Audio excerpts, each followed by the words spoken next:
जम्मू कश्मीर में विधानसभा चुनाव के लिए वोटिंग हो चुकी है। नतीजे 8 अक्टूबर को आएंगे, लेकिन इससे पहले ही 5 विधायकों के नाम तय होने पर बवाल शुरू हो गया है। कांग्रेस, नेशनल कॉन्फ्रेंस, पीडीपी समेत अन्य विपक्षी दलों ने इस कदम का विरोध किया है। अब यहाँ पे ये सवाल पूछ सकते हैं कि जब चुनाव के नतीजे 8 अक्टूबर को आएंगे तो फिर पहले ही 5 विधायकों के नाम कैसे तय हो सकते हैं।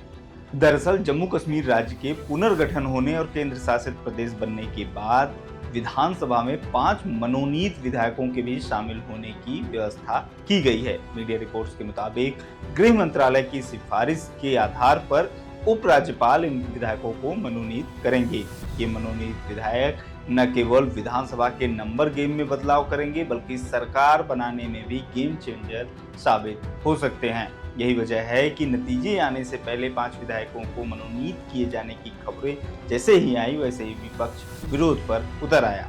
जम्मू कश्मीर विधानसभा में पहली बार इस प्रक्रिया को फॉलो किया जाएगा। 2019 में 370 के निष्प्रभावी होने के साथ ही जम्मू कश्मीर से लद्दाख को अलग कर दिया गया था और राज्य का पुनर्गठन करते हुए केंद्र शासित प्रदेश बना दिया गया था। जम्मू कश्मीर पुनर्गठन अधिनियम 2019 में कहा गया है कि केंद्र शासित प्रदेश जम्मू कश्मीर के उपराज्यपाल महिलाओं को प्रतिनिधित्व देने के लिए विधानसभा में 2 सदस्यों को नामित कर सकते हैं यदि उनकी राय में महिलाओं का विधानसभा में पर्याप्त प्रतिनिधित्व नहीं है। जुलाई 2023 में अधिनियम में संशोधन करके विधानसभा में 3 और सदस्यों की मनोनयन की अनुमति दी गई। कश्मीरी माइग्रेंट कम्युनिटी से 2 सदस्य, जिनमें से एक महिला होगी, और एक सदस्य पाकिस्तान के कब्जे वाले जम्मू और कश्मीर से विस्थापित व्यक्ति होगा। जबकि अधिनियम में उल्लेख किया गया है कि ये मनोनयन जम्मू और कश्मीर के एलजी के विवेक पर है।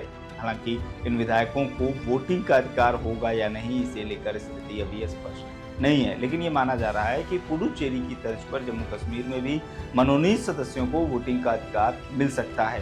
पुडुचेरी में 3 विधायक मनोनीत होते हैं और वे निर्वाचित विधायकों की तरह वोटिंग और अन्य कामकाज करते हैं।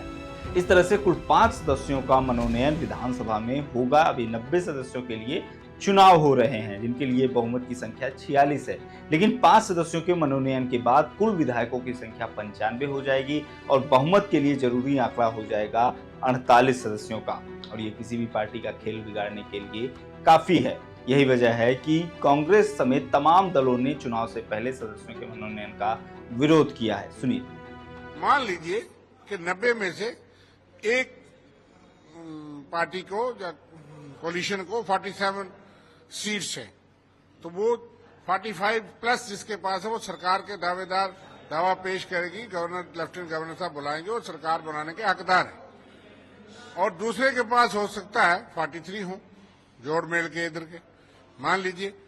तो अगर ये 5 लोग जो नॉमिनेशन का प्रावधान है, ये पहले गवर्नर फॉर्मेशन से पहले ही इनको नामजद करता है लेफ्टिनेंट गवर्नर साहब और सेंटर या किसी के इशारे पे, तो वो 43 वाले का 48 हो जाएगा और 47 वाला जिसको मैंडेट दिया जनता ने, जम्मू कश्मीर की जनता में, वो पार्टी या वो कोलिशन रह सकता है।